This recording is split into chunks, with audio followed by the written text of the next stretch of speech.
Da, da, da, da.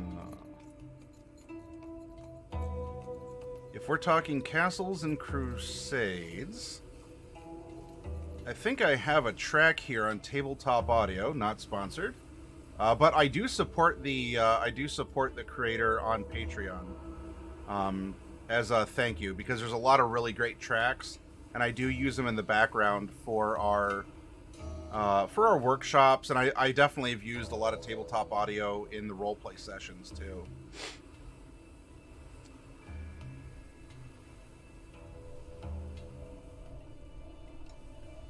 Although, if I can't find it quickly, I'm just well, oh, that's Haunted Ramparts. All right, we're gonna go to Skirmish. That'll work.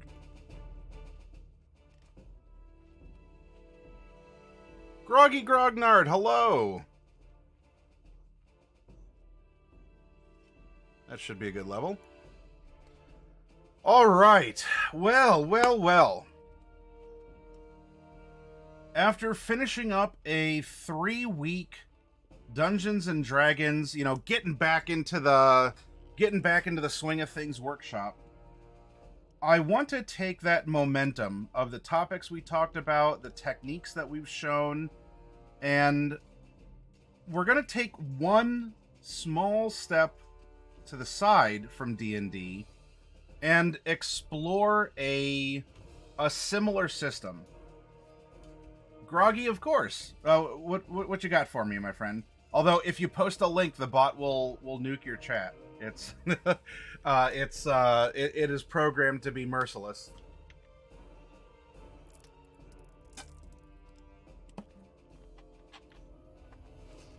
And the reason why I wanted to explore Castles and Crusades, while I have no affiliation with Trollord Games, I felt that this is going to be a great next step for this year of 2024 in continuing the exploration of other systems. I mean, D&D has been our bread and butter. It's how most of us have met. And it might even be why most of you continue to come back and...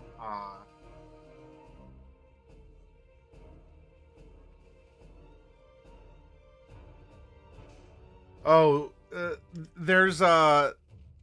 there is something that's a the appreciation gift that is turned off for right now, but you and others can always spend those channel points to modify emotes or highlight messages and do other fun stuff. I definitely have slots open for appropriate BTTV emotes, so you can share that as well. So anyway, off of our exploration, kind of getting back to the roots of things at the beginning of this 7th year, I want to take that next step, and instead of D&D, let's look at C&C, especially with this being, this is D&D's 50th anniversary year, and this is Castles and Crusades' 20th anniversary. Right, 20? I think it's 20. I have it up here. So let's take a look. We're on the official site. Now, your friendly local game store, I mean, if you're local, I should be able to carry this. I have it. But you can take a look at their site. You can check it out for yourself. I'm going to show off these and a couple other references in order to become familiar with not just Castles and Crusades, but what the spirit of it could be. Oh, you want to play fetch? Is that why you sauntered off? Oh my goodness. Ma'am. I know. I love you, but this is not the best time. Ready? Go get it.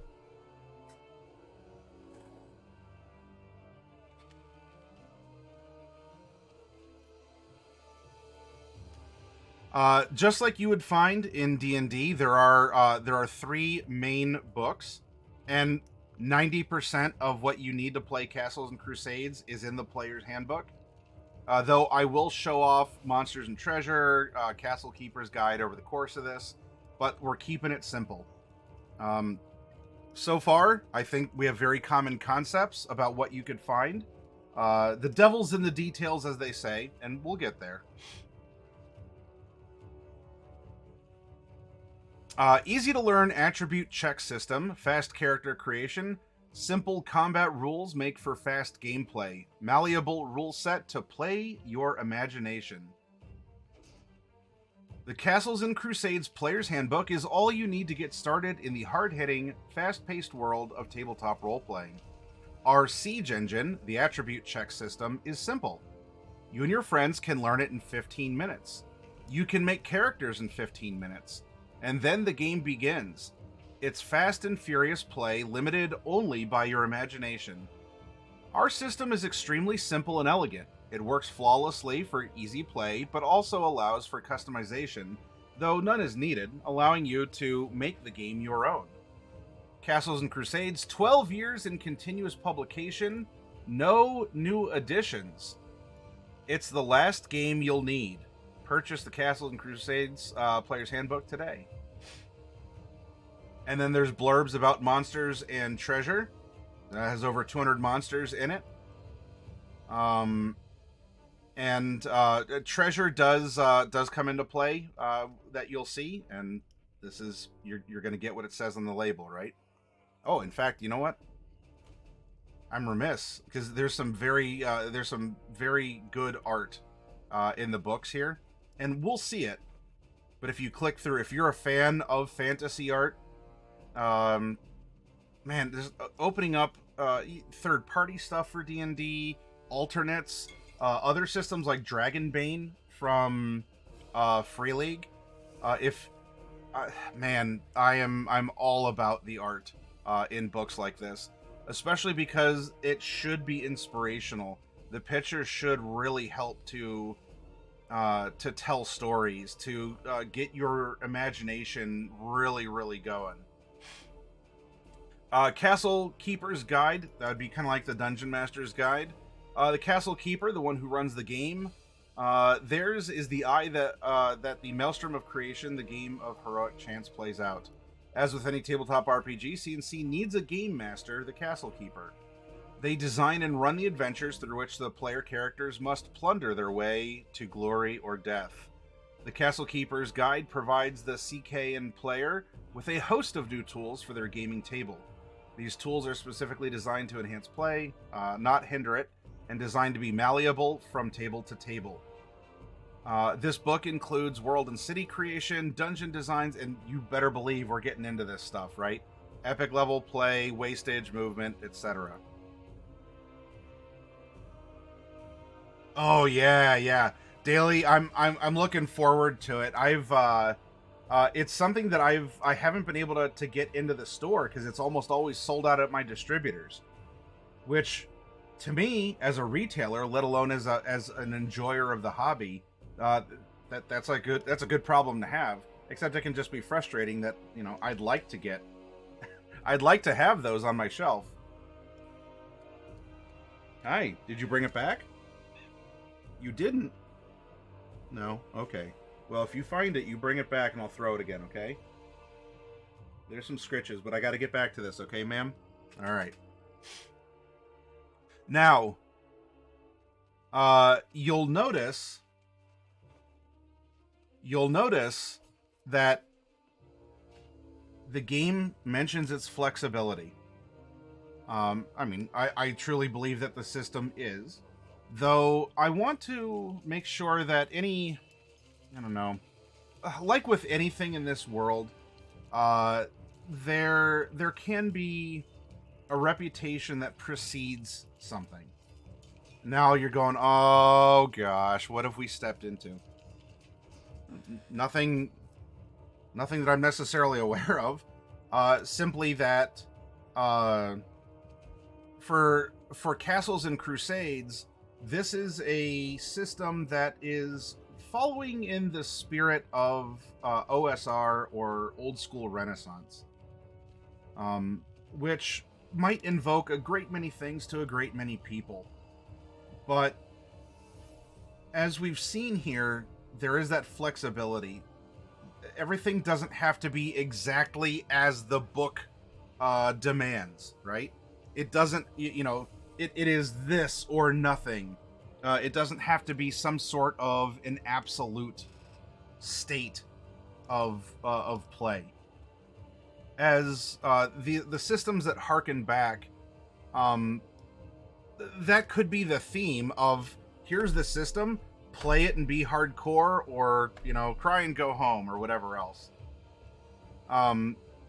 Like with any other role-playing game, have fun modifying, playing with, tooling around, upgrading, including supplemental things. There's plenty of extra books and content about Castles and Crusades. It's been around for a very long time. It has stayability. It has been here.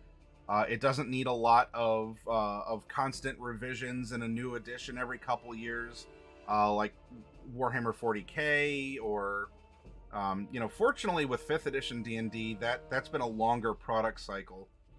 But this isn't a race, it's a marathon. This is something that you should enjoy. You should look forward to running campaigns in and through, and to go from there.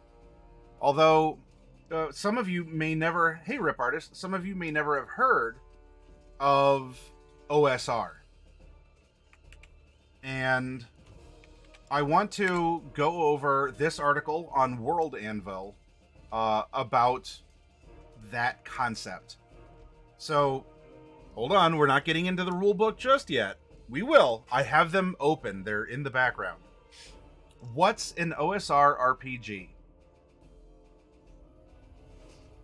If you're new to tabletop role-playing games or have been out of the hobby a while, you may hear a game or system referred to as an OSR RPG. You might even pick up from context that it's an alternative to D&D 5e, the wildly popular D&D 5th edition. But what does that mean? Is it a rule set or game system? What games are considered OSR? And can you, in this case, it's on World Anvil. I don't blame them for asking this. And can you use World Anvil to play OSR RPG games? Not to worry, we'll answer your question. So what is it? Old school Renaissance games, also known as old school revival or old school role-playing games, refer to a movement within the tabletop role-playing game community that seeks to recapture the style and spirit of early role-playing games from the late 70s and early 1980s, such as the original edition of Dungeons & Dragons. OSR is often summarized as rulings over rules, quote-unquote. It aims to give game masters more flexibility and control while offering players a greater sense of wonder and danger.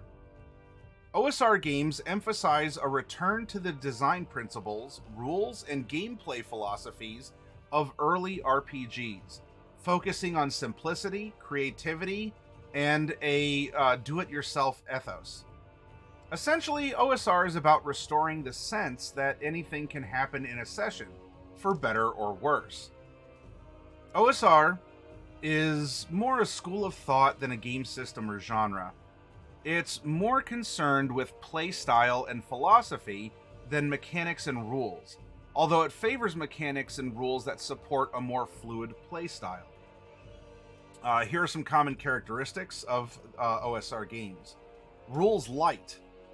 OSR games often feature simpler and more minimalistic rule systems compared to more modern RPGs.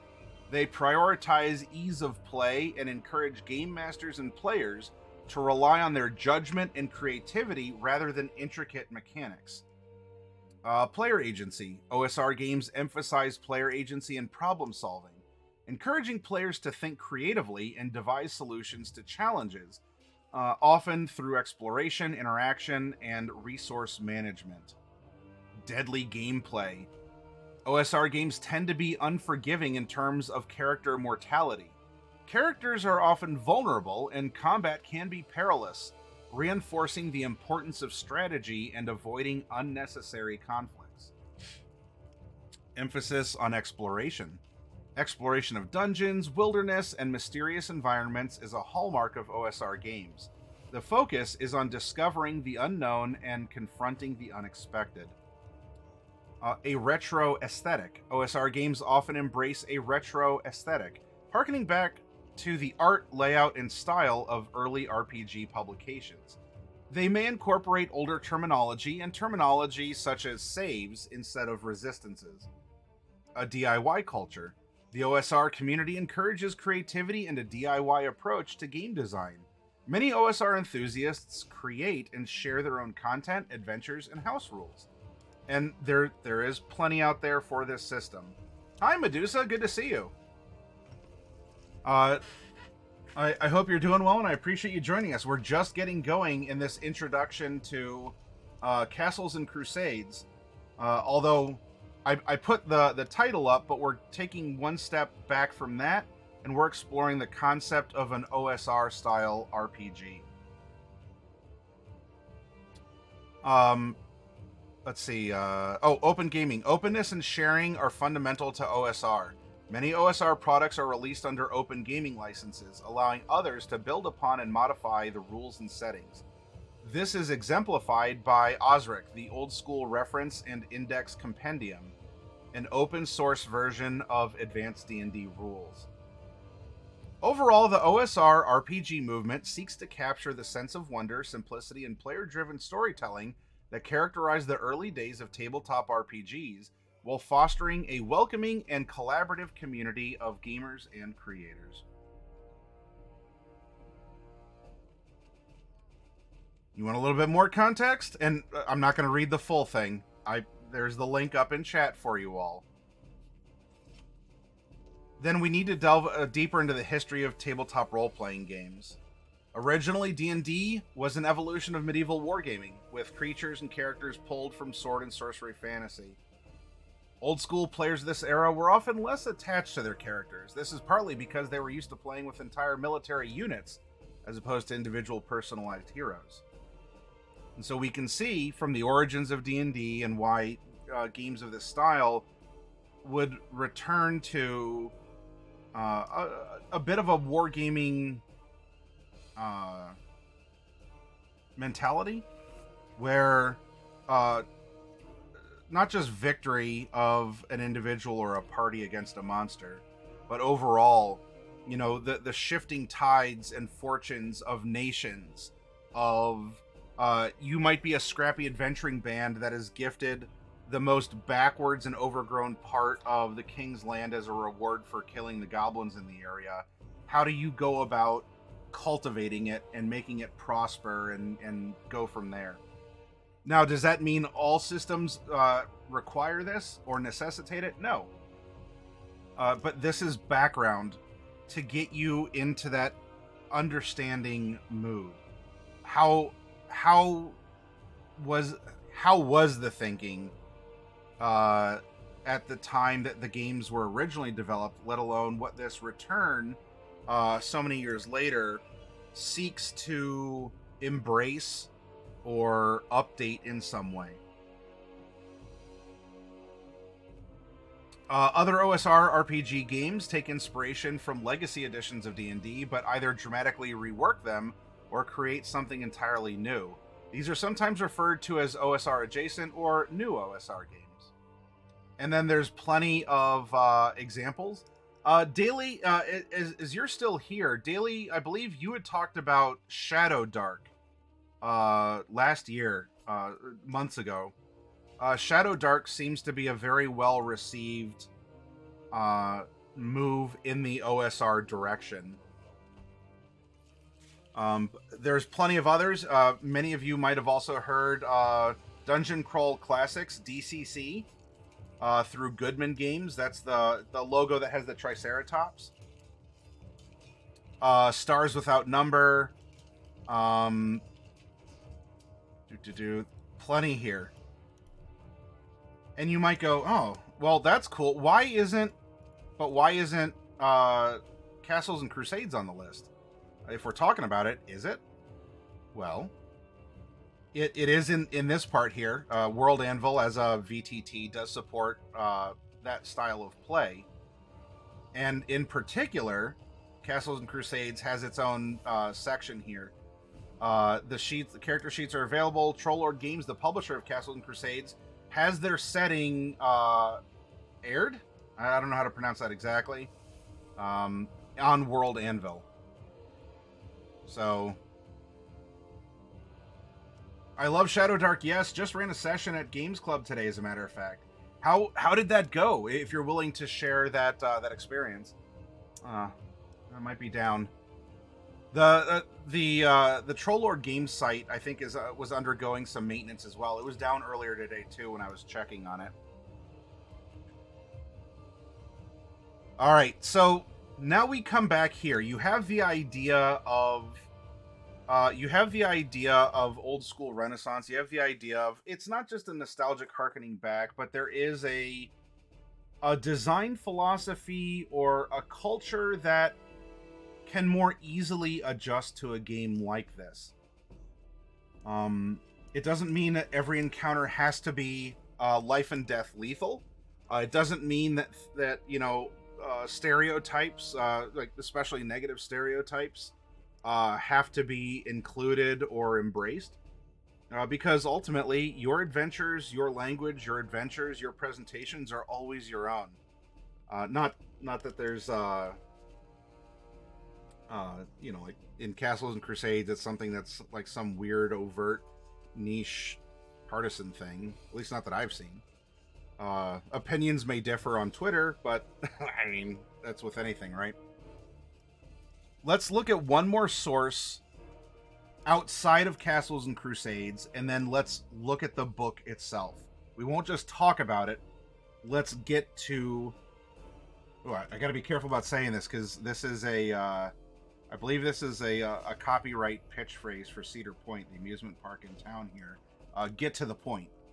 So, I don't know, I'm if I travel not too far from the store, I can see the Great Tower, or at least the Millennium Force at Cedar Point, watching over me like the Eye of Sauron. Anyway, Castles and Crusades is a fantasy role-playing game published in 2004. So yep, it is the 20th anniversary. Designed to play kind of like earlier editions of D&D. Seems to match up. The game's name comes from the Castle and Crusade Society, founded in the pre-Dungeons & Dragons era by Gary Gygax. The title is an homage to the role-playing industry's birth. You can read about it was first released in a box edition. Of course, that harkens back to D&D as well. And in 2004, the first printing of the Player's Handbook was released. It's seen seen additional reprints. I think this is the 8th. That is the current.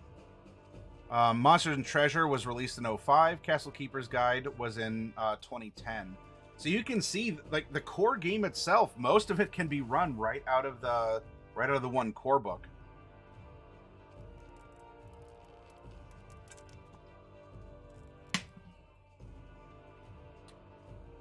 So it is based on the D20 system, designed by Wizards of the Coast. The system has been modified to create a simplified version of the game. The alignment system, attributes, and hit point systems were retained. Most of the core classes and races are similar to those found in D&D, though with some modifications, and some new classes were added while others were dropped. The highly intricate system of skills and feats found in Dungeons & Dragons 3rd Edition was discarded, replaced by what the designers call the Siege Engine, intended as an extremely easy game mechanic with universal applications. The game is compliant with the terms of the Open Game, the OGL. The game was later nominated for an 05 ENnie Award for Best D20 Game. Daly says it was a fun level 0 grinder that was included in the Kickstarter. We had about 5 characters for each player and went through most of them. And yet, fun was had by all. Yes, fun was had by most. the way that you phrase that, Daly, that's why Shadow Dark for sure does show up on that OSR list. Siege Engine works on an attribute check system. A character's attributes are divided. We'll get into the minutia of that in a later time. This is the general approach, but you can see that there is a spirit to it from that third edition D&D, and there was a lot of rearranging of some things to it. And now we see on the website, 15 minutes to learn, 15 minutes to make a character, and in a sense, beyond me just talking for talking's sake, we can see if that will be the case. So there's more things here. Now, Wikipedia should never be a first source of information. I'm bringing it up. Not that I disbelieve it, but anytime I bring Wikipedia up, if I mention it in a workshop for world building or something else, it can be a handy reference, but especially if you're doing any sort of academic or professional research, please never use Wikipedia as a primary source. All right. Now, with all of that, should we get on with it? I think that we should get on with it. Now, there was a 2010 Quick Start rulebook for Free RPG Day. And this is actually offered freely. I believe just recently over on their Twitter, this was posted up. So this is something that's accessible for all of you to look over. And of course, if you were at a friendly local game store in 2010, they participated in Free RPG Day, then you might even still have this book.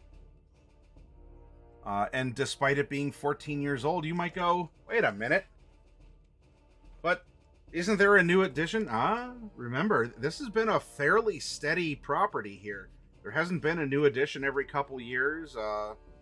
It's here, right?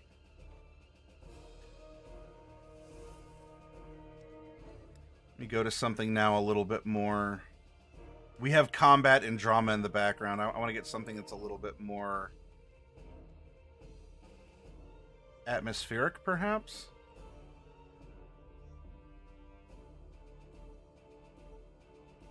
Let's do...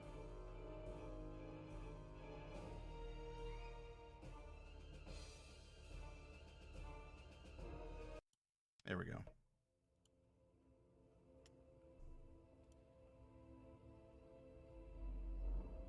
I'm not going to get into all the rules, even in a quick start. I'm going to save that for our next workshop, right? As we delve into things. I'll bring it up because I do want to show off this quick start guide, and we also will dip into the player's handbook tonight. I don't want to go too deep with it, though. I just want to get the concept, the idea, and a feel for it, because I want to slowly build into an understanding and an embracing of the rules. If I just jump in, even for many of you who play D&D and you say, I got it, Strength Dex Con, Int Wiz Cha, cool, we're on the same page. We might be, though. I want to take the slower approach. Anyway, with the exception of the Castle Keeper, remember that's the GM, DM, ST version in Castles and Crusades, the Castle Keeper. Each person playing Castles and Crusades creates a character to use during the game. To create this character, player begins by simply imagining the type of character he or she desires to play, be it a wandering barbarian, reclusive wizard, traveling dwarf, noble elf, a dastardly villain, or a virtuous knight. The player begins by generating attribute scores with dice rolls. Attribute scores define the character's physical and mental traits. Next, the player chooses a class or profession from the character for the character that best fits how the character is imagined. In the same manner, the player chooses a race which best fits both the persona and class desired.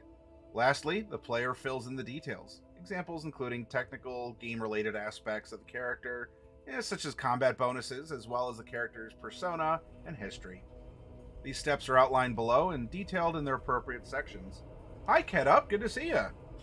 We're right in the deep part of the shallow end of our workshop series. On this initial introduction to Castles and Crusades, a peek at what OSR might mean or could be, and a system that that jives with that kind of challenge, or that kind of the difference between more modern fantasy titles and how things had begun. And if you have any experience with this or similar systems, Ketup, you are very welcome to share and talk about it. But tonight, it's a nice and easy approach. It's that you find a strange book on the shelf. It says Player's Handbook, but it's not the D&D one. Well, what do? Let's take a look at it. Let's peek in it and see the art. We'll get an idea of the rules and of the spirit of the game, and not just the crunch of it. So, imagine a character. Well, there we go. You roll for attributes.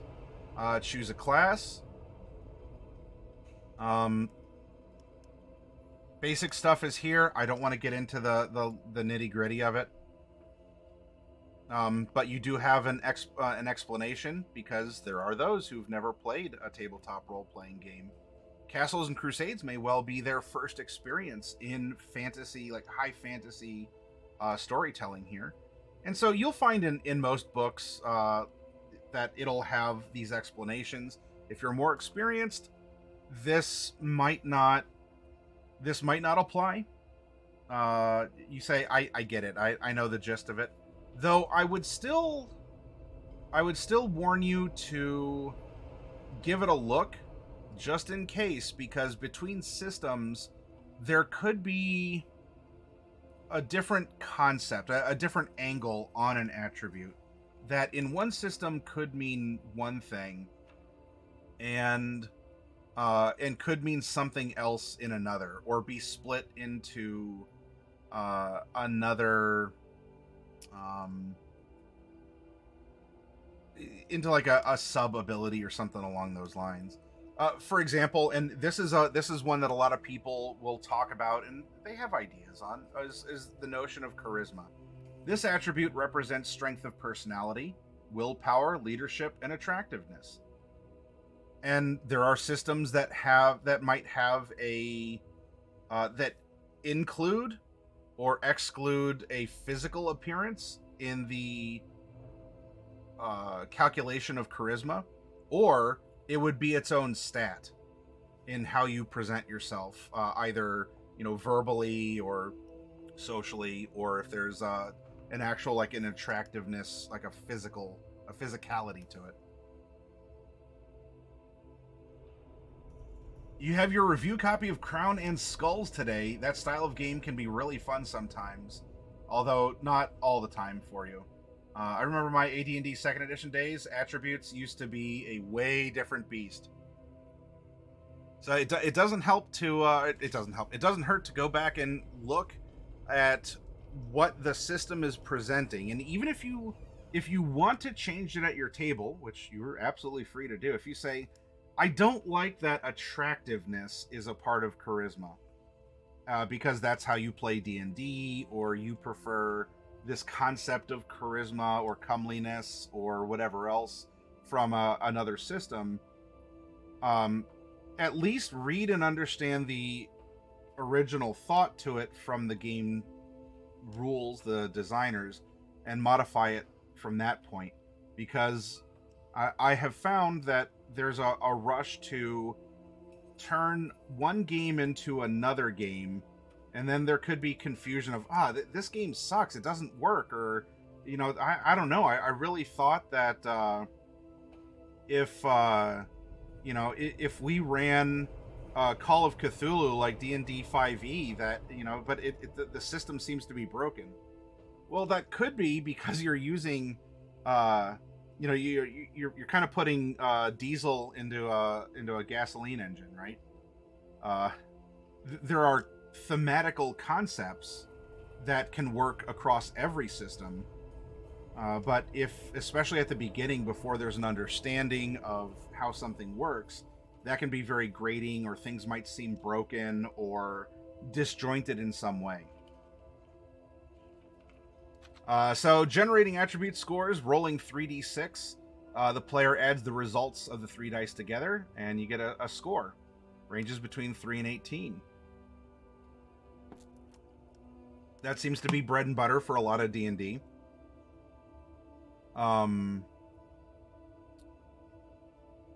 You'll see that the modifiers are different, though. For example, 9 to 12 is a 0. 13 to 15 is a 1.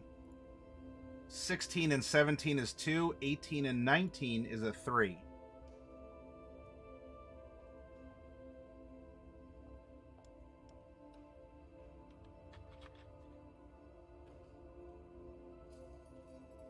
Yeah, Ket up. Yeah, you can shove nails in tires to help with off-road, or you could just get off-road tires. Ket up, I appreciate your archaic spelling of tires. You are adding to the immersion of being in an ancient land filled with mystery and magic. Says the person who still uses Imperial systems. So, you know, whatever, you know, it's we gotta have fun with this. So there's 2 types of attributes in Castles and Crusades, primary and secondary. I got you. The banter is real, Ketup. If we can't do that, then we would always be contentious, and I don't want that. Primary attributes are those physical or mental abilities in which a character is particularly well trained or very experienced in using. Secondary attributes are those the character uses with only average skill. The player selects the character's primary attributes after choosing a race and a class. Human characters have 3. Okay, we're getting into the smaller stuff. I'm not worried about that. Attribute checks. As mentioned before, the distinction between primary and secondary is important. Almost all non-combat actions in Castles and Crusades for which the Castle Keeper deems a roll is necessary to determine success or failure are resolved by an attribute check. Every check has an associated attribute. Whenever one of those checks is made, a d20 roll is made by the player. Pardon me. Attribute and level modifiers are added to this roll if applicable. If the result is equal to or greater than a number generated by the Castle Keeper, called the challenge class, then the attribute check is successful.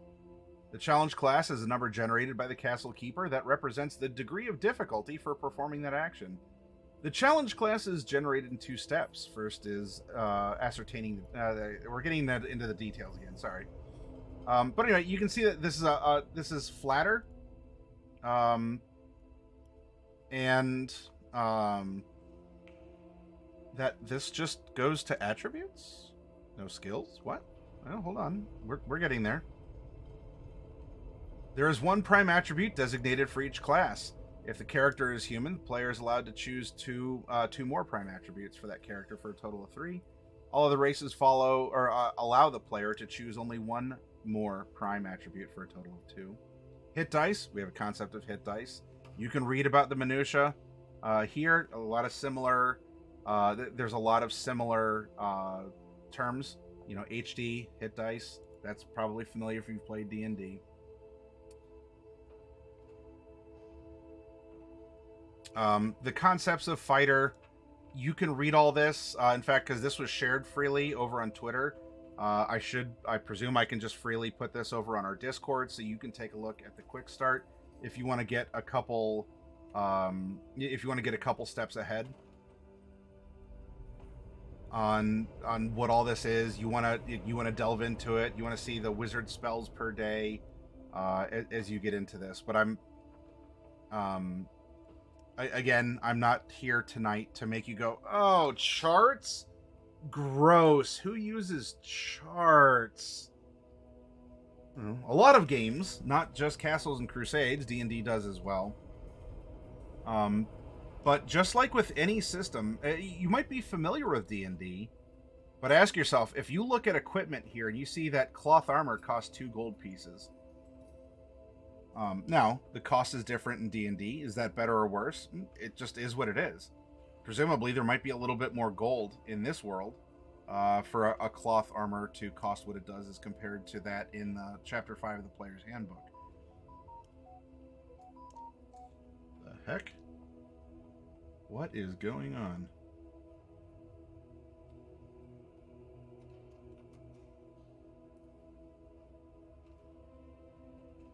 Why did you just freak out? Sorry about that. But just like in D&D, do you have to memorize all this? Do you have to memorize that banded mail is 250 gold pieces and offers a +6 AC bonus? No. Who expects you to do that in D&D? Especially for everything that you might see in the equipment list. When was the last time you looked at the equipment list in D&D? Now, I bring this up not to be contentious, or I'm not even calling anyone in particular out. But again, in my experience as a friendly local game store owner, as someone who teaches these games, when someone moves away from what is comfortable and familiar, whether it is stat blocks and charts, or what did I do? Stat blocks and charts, or the culture of something, which is even just isolated to a table. If you have played D&D with your same group of friends for the past 20 years, and you go to another person's house, or you go to a public game at a store or a library, it might very well feel like a foreign and scary game to you, because you're not familiar with, if not house rules, then the comfort levels at the table, or the thinking of whoever's being the game master, storyteller, castle keeper in this instance. And that's what tends to cause a lot of hesitation in embracing a new system is, well, you know, I've always just played D&D. I have the same group of friends. We have the same group of jokes. We think the same way about things, and it's just, I don't need to worry about other people. You know, in that regard, I don't have to worry about having to memorize other charts or other things, without even really just realizing that if you've never memorized the equipment chart in D&D, you are not expected to memorize the equipment chart in Castles and Crusades. So I want to foster that sense of wonder, and don't have your eyes immediately start rolling back if you see that, or you go, this is ridiculous. Why is banded mail more expensive than splint mail, but offers the same AC bonus? Why would I ever? It's there, and you know what? You don't have to play with either, or you could play with them. Or you could continue reading and get a sense for the way that this has been laid out in its own way. So please don't let your eyes glaze over. If there's a cover for a book that interests you, pick it up. In fact, I don't know, does this cover interest you? There's certainly an adventure. There's stuff going on here. Does this get you interested in learning what's happening? Of course, there's some Easter eggs in this too. It looks like there's some sort of a statue, and it looks like there's a mischievous character trying to pry a gem out of an eye. But we see it looks like maybe a big castle is being rebuilt, perhaps after a war or some sort of siege. We have planning. We have this sense of adventure. We have this character here who might be ready for something that might still be lurking in the dungeons to come up. This cover is giving you an idea of what you'll find, that the spirit of the adventures of Castles that you can tell in Castles and Crusades, as well as that little nod and that little throwback to the Eidolon-possessed sacred statue, so to speak. It's just, in this case, more of an emerald than a ruby. Because that's another connection that can be made for people who might be looking for games with that spirit, who carry a similar candle.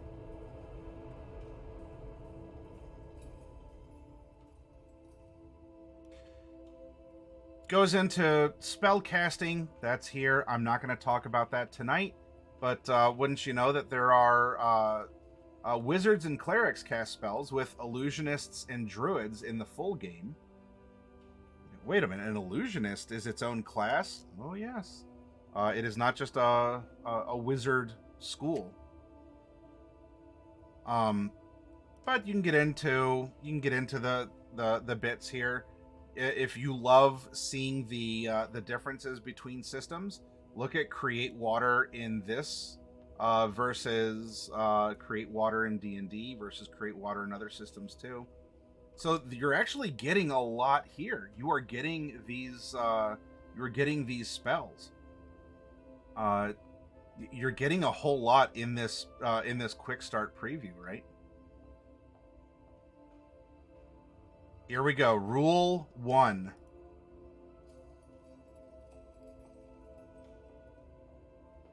Oh, all right, Belladonna. If my players ever get anxious about a new system, I just threaten to make them GM a few sessions of Rifts. They quiet down and accept the new system.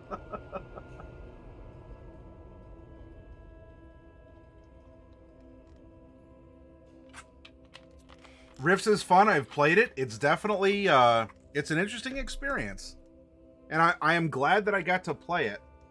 And it has some very unique ideas in it. It can feel very jarring to people though, who are coming in from other systems like non-Palladium. For sure. I appreciate the humor in that though, Ket Up. All right, so what is rule numero uno here? The first rule of Castles and Crusades is that all rules are servants of the game. This is an important concept to bear in mind and the most important rule in Castles and Crusades. The rules are designed to allow for an even playing field. They are a set of guidelines from which everyone can begin playing with one another in a consistent and mutually digestible manner. However, to further the ends of playing the game, the Castle Keeper is encouraged to change, amend, here we go, I'm highlighting it, change, amend, add, or subtract from the rules as fits the needs of the adventure, the players, or the overall feel of the game. The rules are your servant, not your master. That's pretty straightforward. And that is very empowering to all of you as a potential castle keeper and as a player in the system. This is a rule book. There are rules. And while the concept of OSR is that of, oh, you know, everything is brutal and people are always dying and you have to reference the, you know, you need like you at least need a specialty in algebra, and you got to use slide rulers to go down the charts and calculate, well, if you know, if the temperature and humidity on this day is as such and it's this time of day and you're playing an archer class, then you have to calculate, of course, if there's a bonus if you're an elf, then you get an extra 5 feet of range in this moment on this attack. Extra 10 feet for every 10 feet of elevation above your... You get what I'm saying, right? There is kind of this stereotype of a lot of crunch or a lot of really unnecessary things that you can get into. And do you want to play a game like that? That could be fun. There are definitely people who want that kind of accounting, or, you know, that is kind of oxymoronic as it is, that sense of realism in their fantasy game. And so as such, there might be in various groups a sense that, oh, and you're an OSR player, you're one of those people, right? You know, like a super rules lawyer, or everything has to be this way. You know, you get into a lot of what is it? No true Scotsman style fallacy. But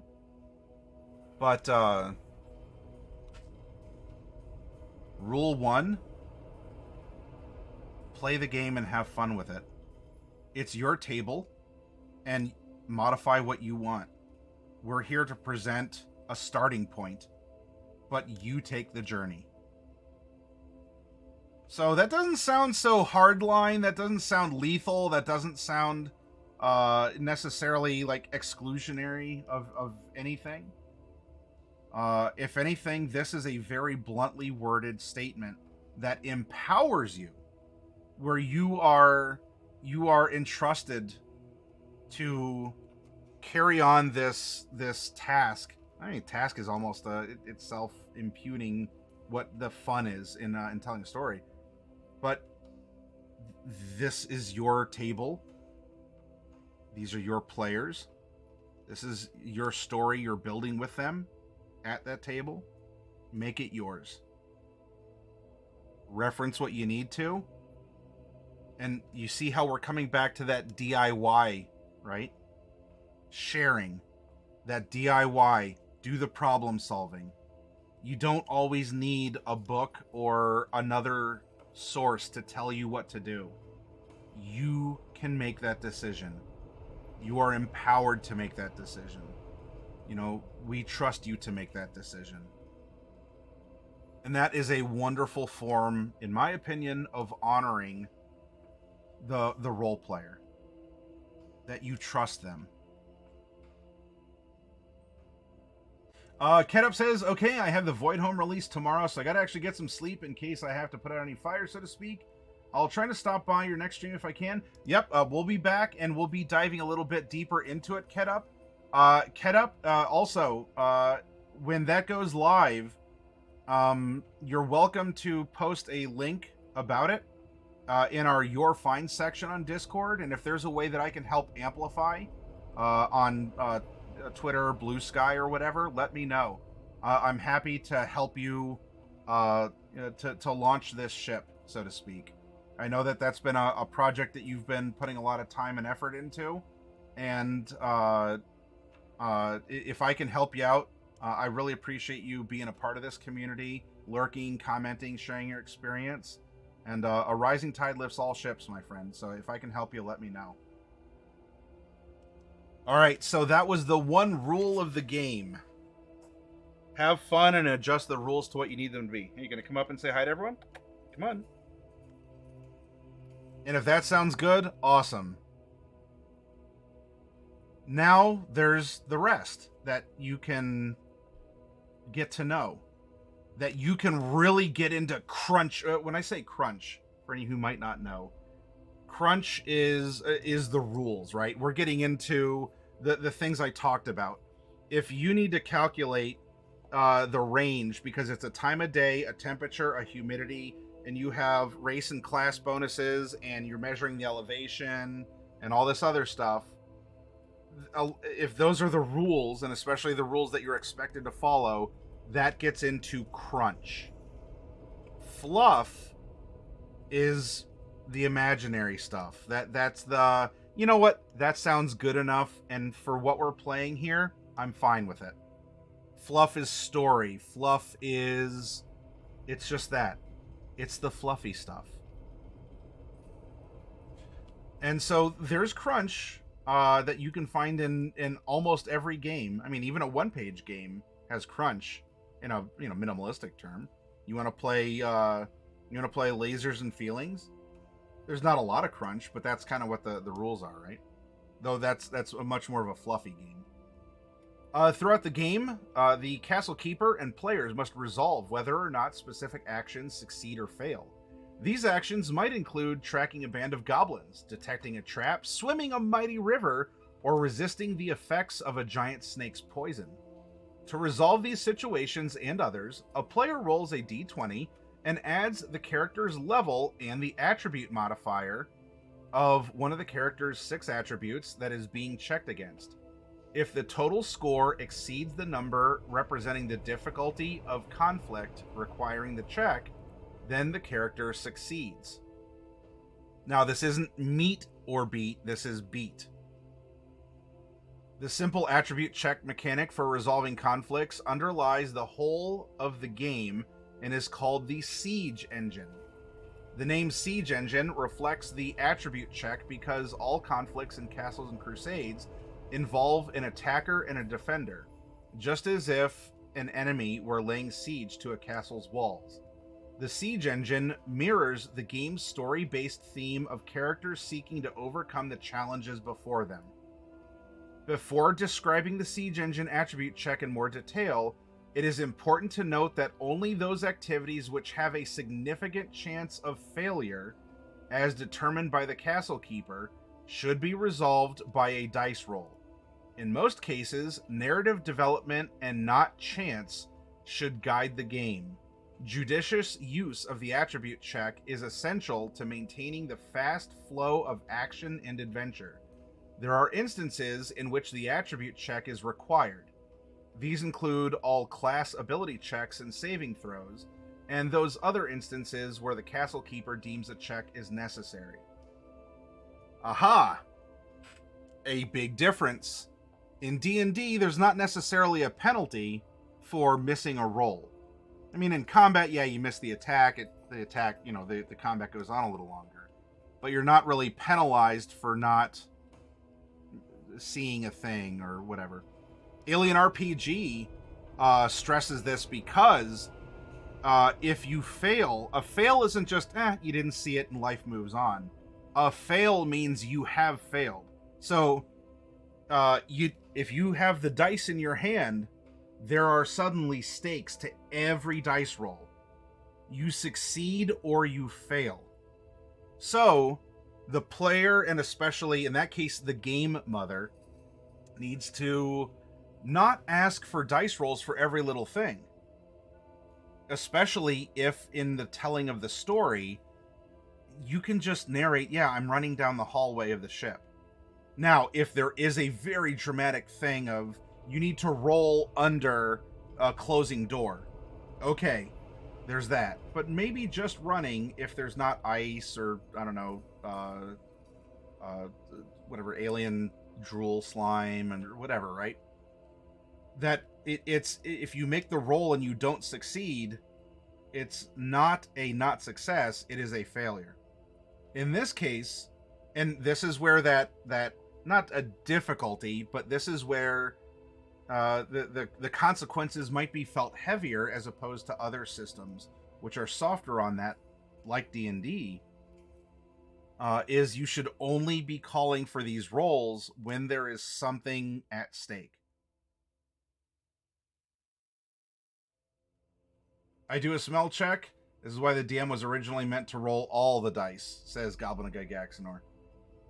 The DM screen back in those days was just, it was a screen. It was a narrator. It was sort of like the directionless voice that was telling the player, of what was happening, and you had this haruspex behind a screen rolling the dice to then, be the soothsayer of revealing the prophecy of the game. Played a one-shot of 9 lives to Valhalla earlier. Any dice roll means something dies. Ooh.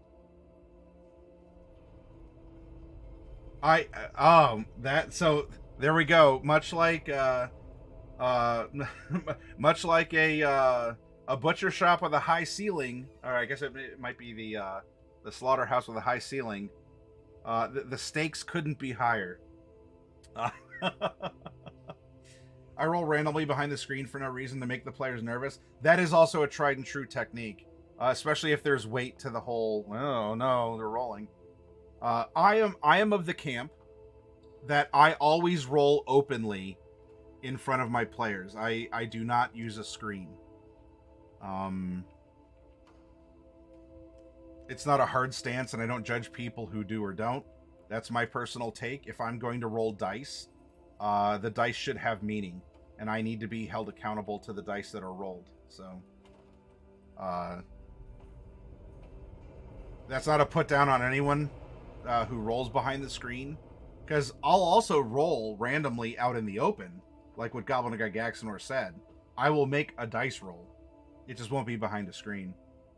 Well, you play Cats in 9 lives, so you can die 9 times before it's permanent, and you come back more powerful after you die. So, fun little rules-like game. Sierra, if you have a link to that, can you send it to me? I would love to explore that system and something like it. Maybe that's a fun little thing that we can do Maybe that's a fun little thing that we could do on a Saturday or something on the channel. Okay. Oh, where was I? Oh, I was talking about the siege engine, right? So in this game, only roll if there's something important or that there's a required roll. Once it's decided an attribute check is needed, the castle keeper must identify the attribute to be checked against. In most cases, the answer is obvious. In the case of class abilities and saving throws, the appropriate attribute has already been identified. With class abilities, the associated attribute is in the ability's description. For example, when Melth, the rogue, picks a pocket, a dexterity attribute check must be made to determine success. Saving throws, which are discussed below, list their associated attribute. So you get how it works? You have the associated attribute, you add your level, and you have to exceed the difficulty class of it, right? And, oh, that was...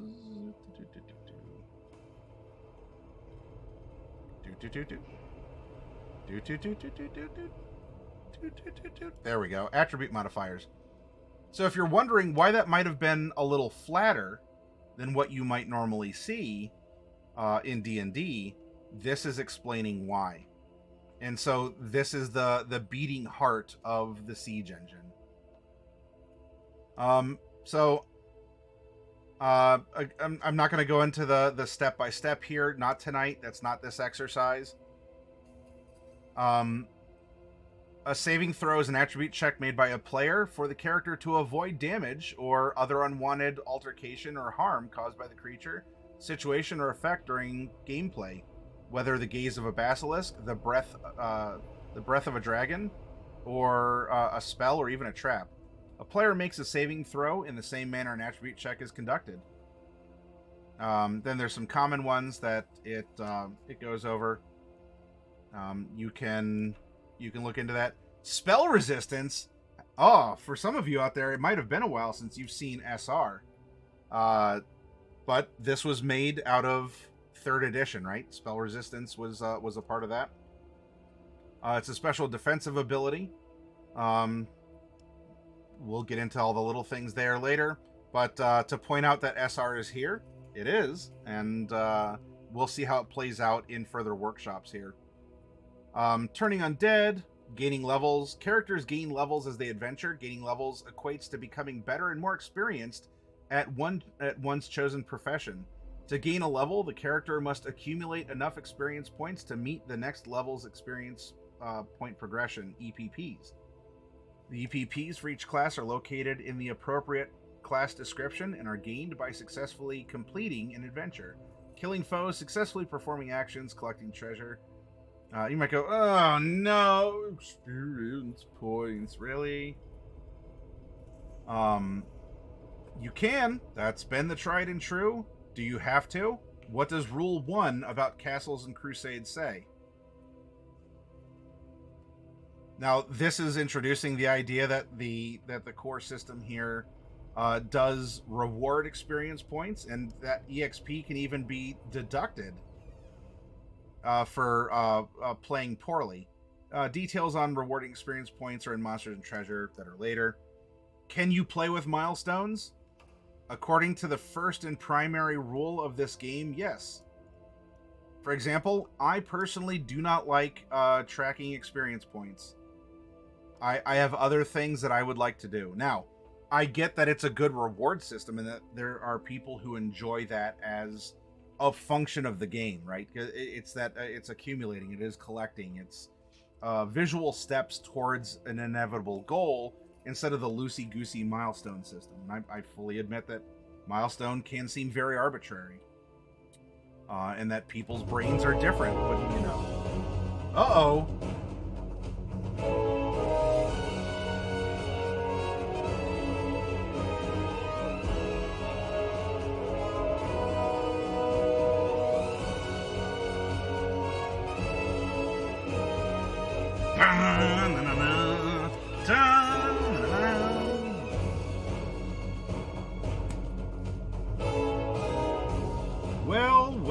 Well.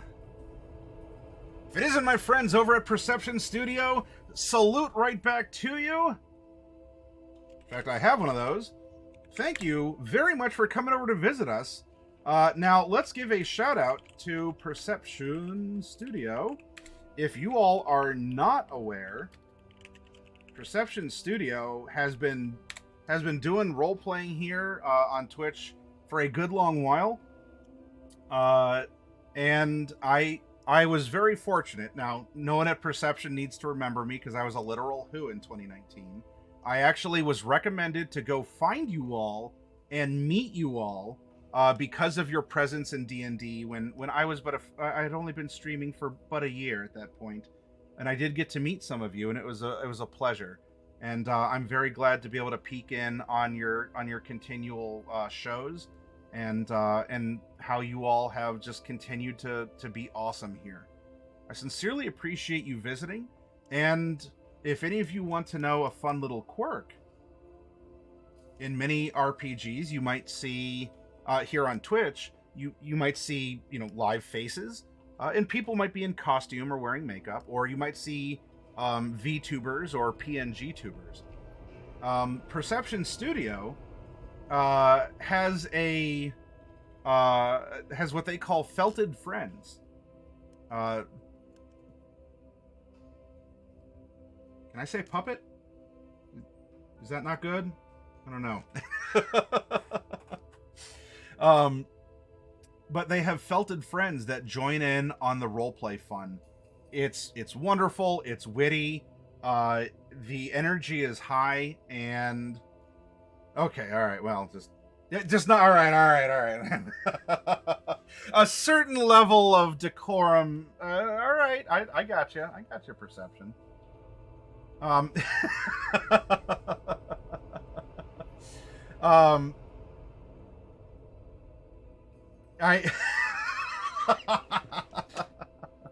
Well, anyway, it is an absolute pleasure to have you all here. Well, thank you for stopping by the Hero Zone. I guess in a quick little, I've pretty much gone over the spirit of what we're doing here anyway. We're going over, we had 3 weeks of a D&D workshop, character making. We went over all steps of world building, everything, keeping it simple, keeping it introductory, how complex things get. I use a word processor and Paint. There's a lot of interactive conversation in chat, and we build amazing stuff here. Now that we've finished that process of showing how any of you out there can create your own unique original campaign, and it doesn't take a lot of, you know, brain stress to do, we're taking a step following those ideas, and we're looking at, all right, how does a similar system work? And in this case, Castles and Crusades. So I appreciate y'all coming over here, and